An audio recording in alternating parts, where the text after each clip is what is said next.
Assalamualaikum warahmatullahi wabarakatuh. Alhamdulillahirabbil alamin wa bihi nasta'inu ala umuri dunya waddin. Wassalatu wassalamu ala sayyidil mursalin sayyidina Muhammadin wa ala alihi wa sahbihi ajma'in. Amma ba'du. Um, Alhamdulillah pada saat ini kita akan melanjutkan kuliah kita yang kedua dari mata kuliah pemikiran tasawuf Jalaluddin Rumi. Kali ini saya akan mencoba mendiskusikan tentang beberapa karya peninggalan Jalaluddin Rumi yang sangat fenomenal, yang sangat berpengaruh bukan hanya di dunia muslim tapi juga di dunia pada umumnya. Ada sekitar 6 karya ya, 6 karya dari Jalaluddin Rumi yang patut kita ketahui sebagai peminat kepada pemikiran Jalaluddin Rumi, karena dalam karya-karya inilah Jalaluddin Rumi menuangkan ajaran-ajaran mistiknya yang sangat mendalam dan sangat berpengaruh dan sangat bermanfaat bagi kita untuk kita pelajari. Ya, tidak semua karya tentunya sama besarnya dan sama bobotnya, ya, tetapi secara kronologis kita bisa mengatakan sebagai berikut. Satu, Maqalati Samsi Tabriz. Ini karya ini merupakan buah dari hubungan Jalaluddin Rumi dan Samsuddin Tabrizi yang sangat intens. Ya, katanya berkurung beberapa bulan di dalam sebuah kamar, ya kan, untuk melakukan dialog-dialog yang sangat mendalam. Ya, dan dialog-dialog ini kemudian dibukukan dalam karya yang disebut Maqalati Samsi Tabriz, ya kan. Nah, dalam karya ini dikatakan bahwa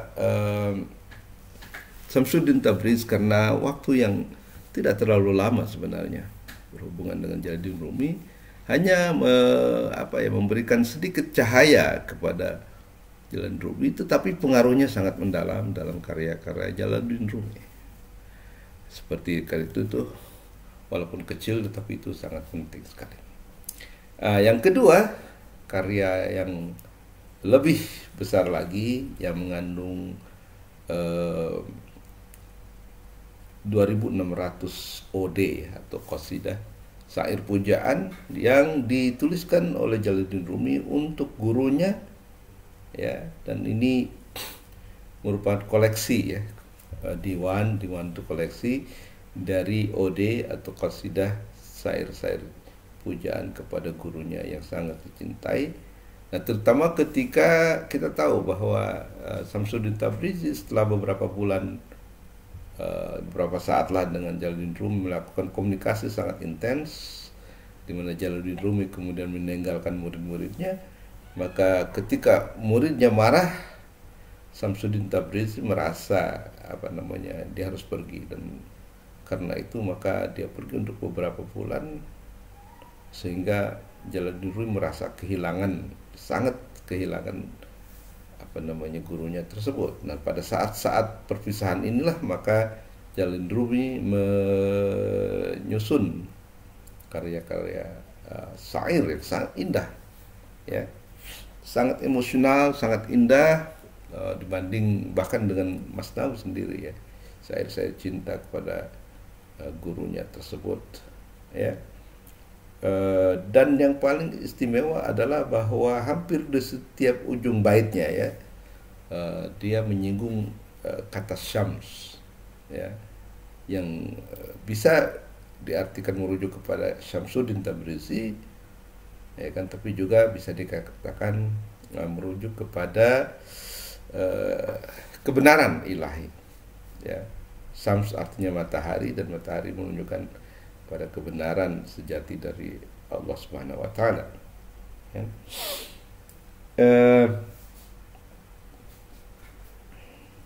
menurut Cyrus Nasr, karya-karya yang sangat indah ini membicarakan sedikit tentang fungsi dari guru, seorang guru spiritual, dan menjelaskan hubungan antara seorang murid dan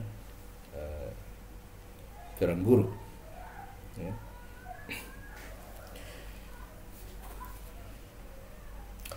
Nah, kalau kita mencoba membandingkan ya antara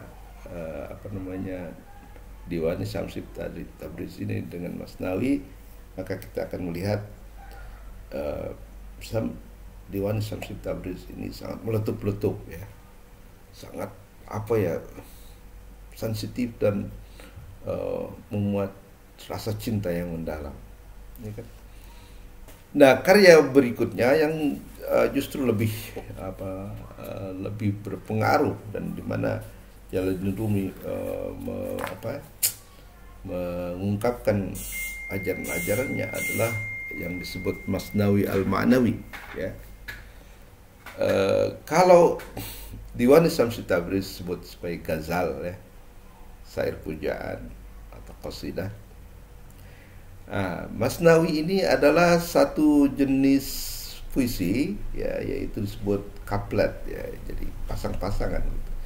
Nah, biasanya mungkin semacam kalau kita tuh pantun, jadi ada dua di atas, ada dua di bawah sebagai jawabannya ya. Dan menurut cerita sebenarnya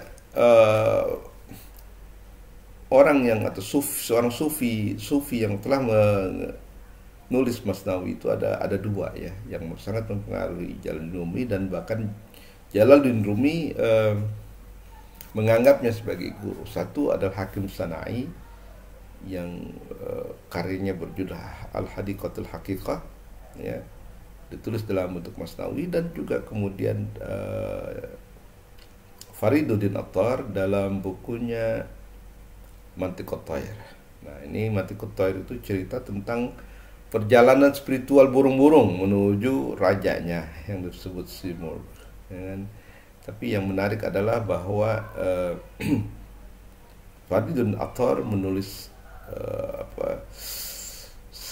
kisah perjalanan burung-burung itu dengan dalam bentuk puisi yang disebut Masnawi.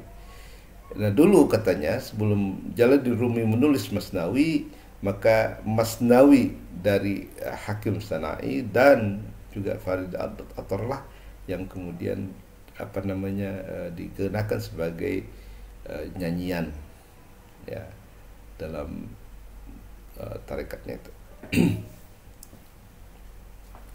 Nah, karena itu maka salah seorang atau beberapa orang muridnya menganjurkan kepada Jalaluddin Rumi untuk menulis Masnawinya sendiri. Dan saat itu juga maka Jalaluddin Rumi mengambil penanya dan menuliskan bait-bait pertama dari Masnawinya itu.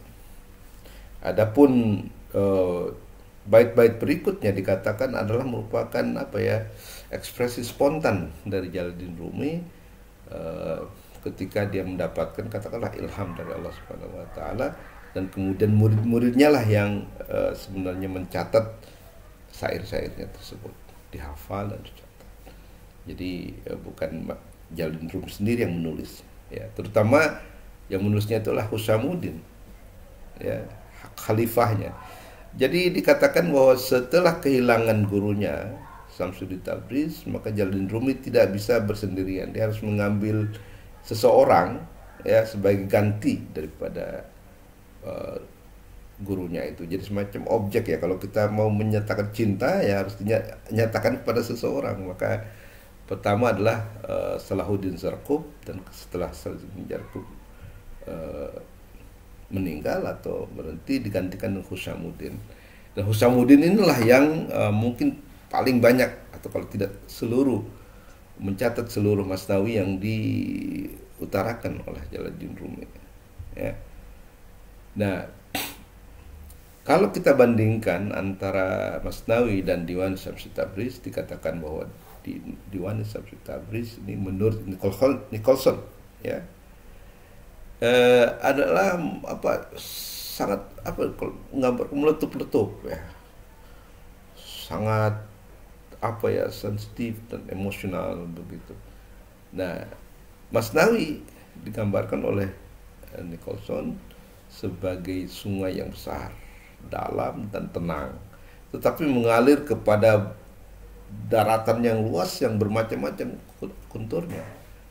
Eh, dan sangat kreatif ya, bervariasi, tetapi semuanya menuju kepada satu tujuan, yaitu menuju kepada kebenaran yang hakiki. Nah, seperti itu. Nah, di dalam Masnawi inilah kebanyakan Jalaluddin Rumi mengungkapkan apa namanya, ajaran-ajarannya ya, seperti akan kita lakukan nanti di pertemuan-pertemuan berikutnya, misalnya mengenai Tuhan, mengenai hubungan alam dan cinta atau cinta dan alam, ya, kemudian mengenai kedudukan manusia atau manusia sempurna, atau juga mengenai ma'rifat, pengetahuan sejati, tentang fana dan bakat, bahkan tentang transcendent unity of religion. Nah, itu juga diungkapkan dalam Masnawi. Jadi Masnawi ini sebuah karya yang memang besar ya. Bayangkan, ada yang mengatakan 27.500 bait, ada bahkan yang akan mengatakan 36.000 bait. Dan itu betul-betul ditulis dengan apa ya, huruf yang akhirnya sama. Jadi kalau ro ya ro semua gitu kan. Kalau misalnya dal semua dalam kapletnya itu ya, dalam 4 baris itu selalu ujungnya sama. Dan itu merupakan hal yang sangat luar biasa. Dan juga dikatakan bahwa dalam Masnawi ini Jalaluddin Rumi mengajarkan apa, ajarannya itu dengan cara yang sangat kreatif ya. Kadang-kadang beliau menggunakan anekdot, perumpamaan, bahkan cerita hewan, ya kan, dan cerita-cerita ya rakyat yang menurut saya sangat menarik sekali ya. Ya misalnya untuk membunuh kebanggaan dari seorang penguasa gitu. Jalaluddin Rumi menceritakan tentang seekor mungkin kancil lah kalau kita mah ya, yang dia datang waktu gilirannya untuk dimakan oleh singa ya. Jadi waktu itu setiap apa namanya, kancil itu ada masanya untuk dipersembahkan kepada singa ya. Tapi singa yang kancil yang ini sangat cerdik.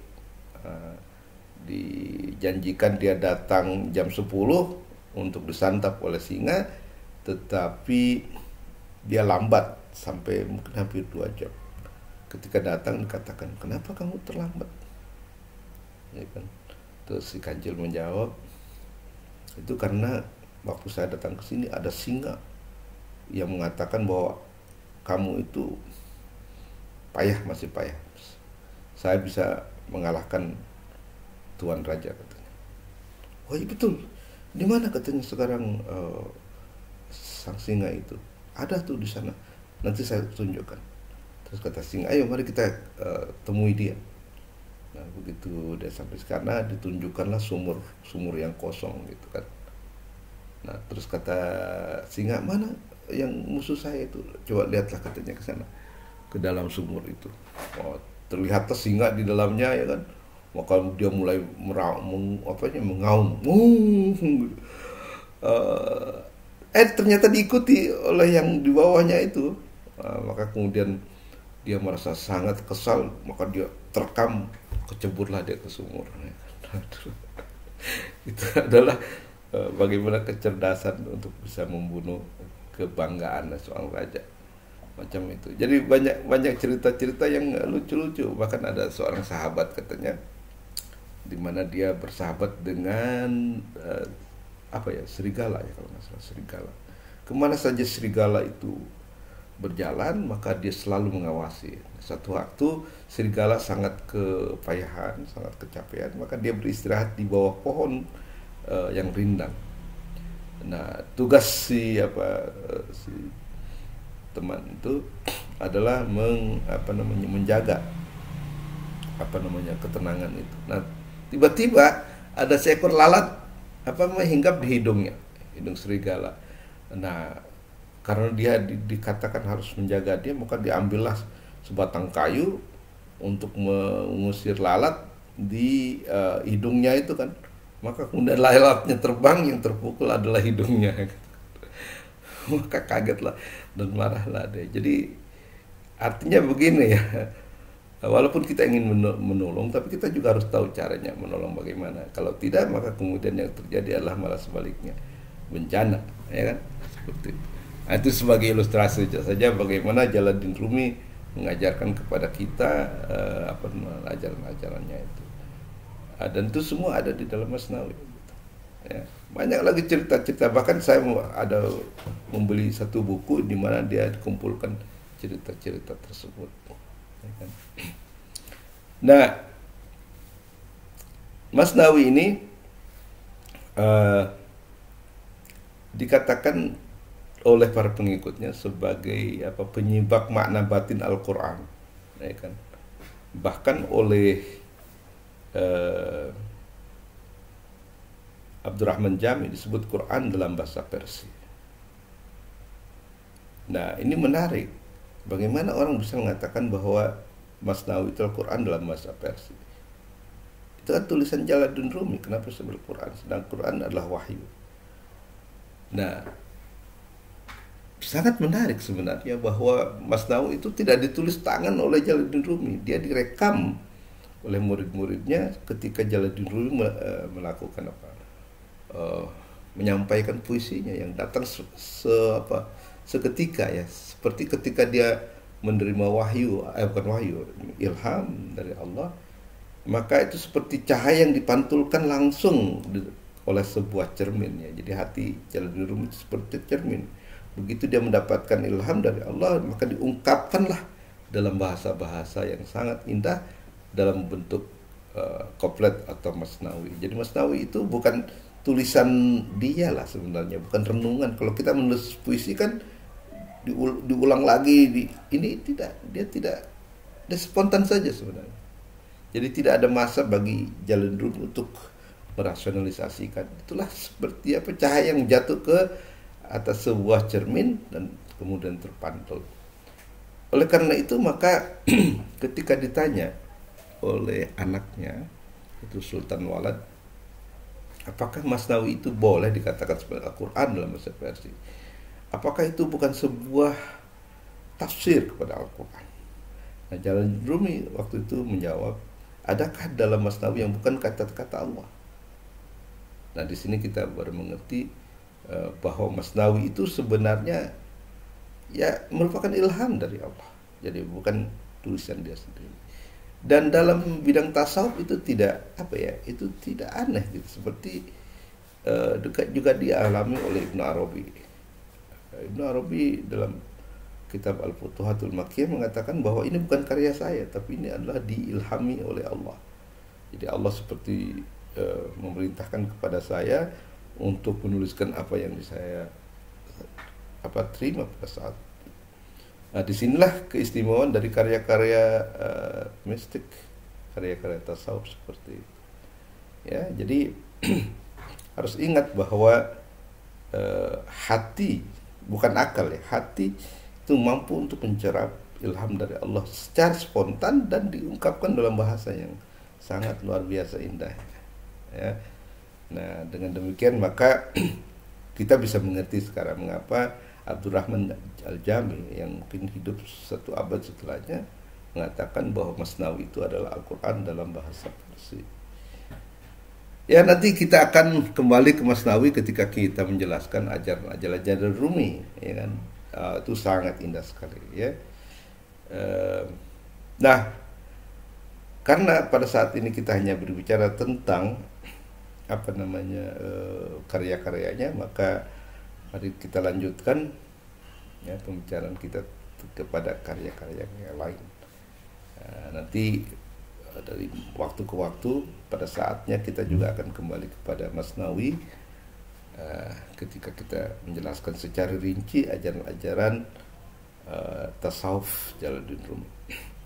Nah, dikatakan bahwa kemudian setelah karya-karya karya Agung Masnawi itu dan Diwanus Syamsul Tabriz, ada karya-karya yang lain yang tidak terlalu besar ya sebenarnya, ya yang tapi juga cukup berpengaruh. Ya, misalnya fihi ma fihi, ya.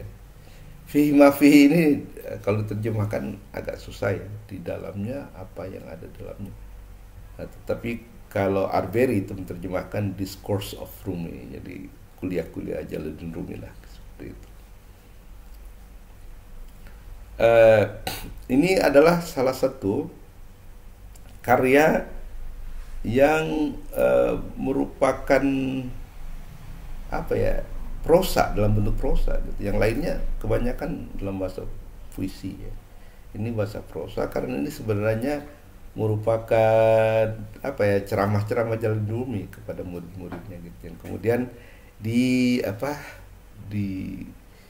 dibukukan lah seperti itu ya. Tetapi juga karena seorang penyair, di dalamnya itu juga banyak kandungan syair-syairnya juga ya. Tapi pada umumnya ini adalah ditulis dalam bentuk prosa, jadi semacam discourse ya, saya kira itu tepat untuk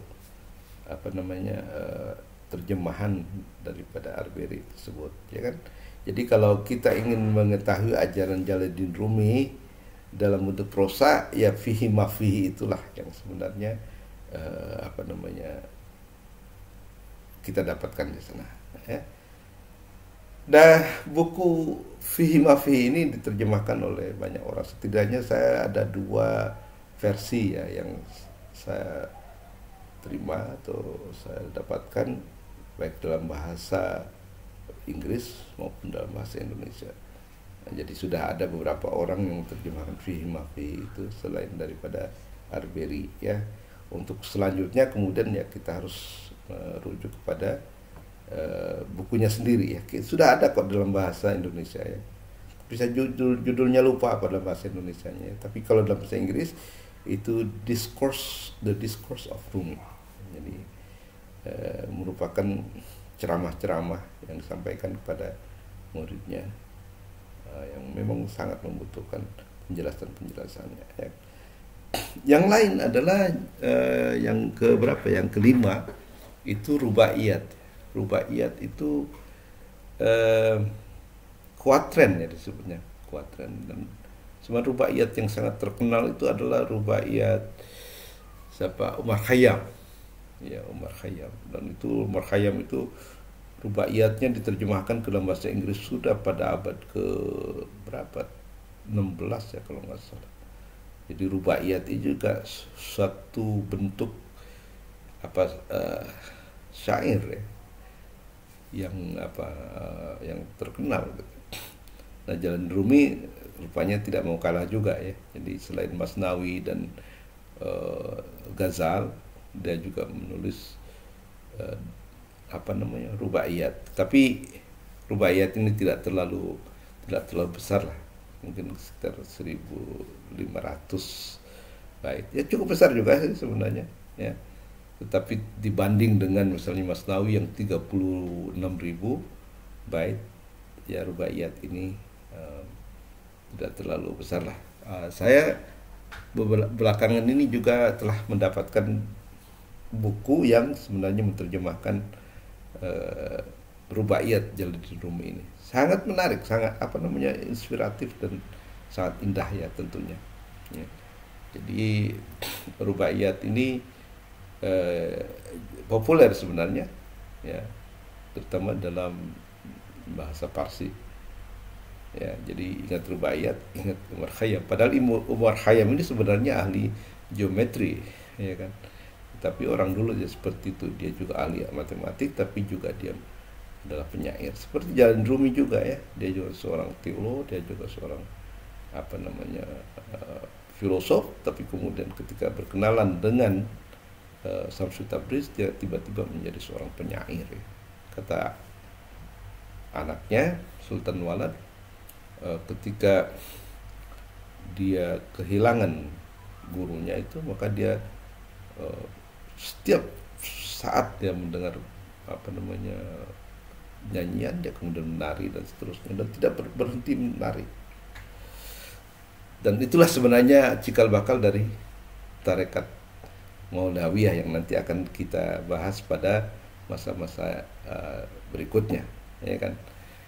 Nah, jadi jangan lupa ada ghazal, ya, yang itu diwani Syamsi Tabriz, kemudian ada masnawi, yaitu bentuk kaplet, kemudian ada juga dalam bentuk rubaiyat, ya. Jadi itu sebenarnya merujuk kepada jenis-jenis sajak, ya kan. Dan yang terakhir, yang keenam, adalah yang disebut al-maktubat atau maktubat, ya. Maktubat itu artinya korespondens, ya, korespondensi, yaitu surat yang dikirimkan kepada murid-muridnya, mungkin yang jauh, ya.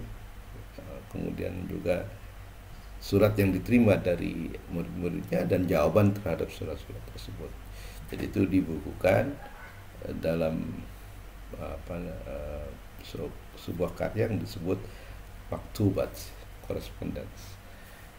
Nah, jadi itulah gambaran singkat mengenai 6 karya Jalaluddin Rumi. Yang pertama adalah disebut yang pertama adalah yang berkenaan dengan kuliah-kuliah Syamsu Tabriz kepada Jalaluddin Rumi. Yang kedua itu koleksi dari ghazal, dari puisi-puisi pujaan dari Jalaluddin Rumi kepada gurunya, yaitu Syamsu Tabriz, ya, yang disebut Diwani Syamsu Tabriz atau Diwani Kabir, ya.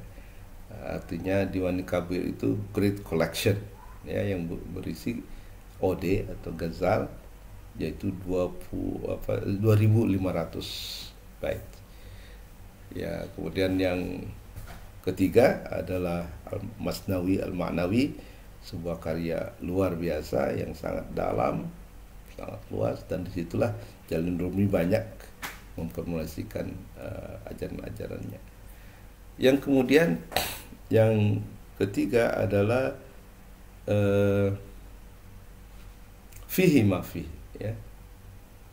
Yang keempat, ya, fihi ma fihi, yang di dalamnya itu berisi ceramah-ceramah Jalaluddin Rumi kepada murid-muridnya. Jadi itu mungkin bentuk prosa yang agak tebal, ya.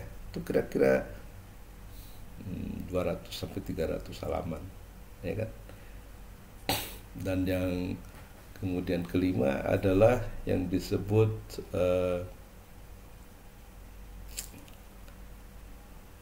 yang maktubat, ya. Maktubat ini adalah korespondensi, ya, antara Jalaluddin Rumi dengan murid-muridnya, ya. Nah, itulah beberapa karya, ya, yang saya sempat tuliskan, ya.